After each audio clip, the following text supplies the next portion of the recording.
তো নাম্বার হলো হিংসুক। চতুর্থ নাম্বার কি? হিংসুক। হিংসুক আছে না নাই? হিংসা করে, মানুষের ভালো দেখতে পারে না।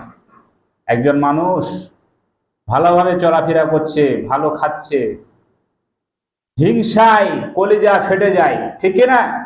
সব সময় কুবুদ্ধি, দুষ্টু বুদ্ধি তার মাথার মধ্যে কিলবিল করে, কেমনে তার ক্ষতি করা যায়, কেমনে তাকে বিপদে ফেলা যায়।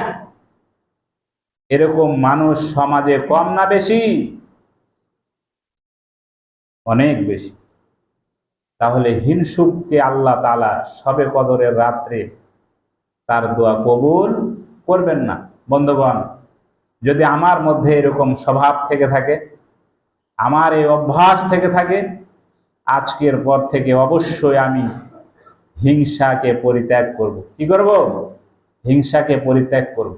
মানুষের ভালো করার জন্য আমি সদা সর্বদা প্রস্তুত থাকব। যদি আমি মানুষের উপকার করতে নাই পারি, নিয়াত করতে হবে যেন আমার দ্বারাই প্রকাশ্যে হোক আর গোপনে হোক কোনো মানুষের কিঞ্চিত পরিমাণ ক্ষতি না হয়। এ নিয়াত কি করা যায়? করা যায়? এ নিয়াত করেন যে আমার দ্বারা যেন কোনো মানুষের সামান্যতম কোনো ক্ষতি না হয়ে যায়। আল্লাহ পাক আমাদেরকে এই কথাগুলো আমল করার তৌফিক দান করুন।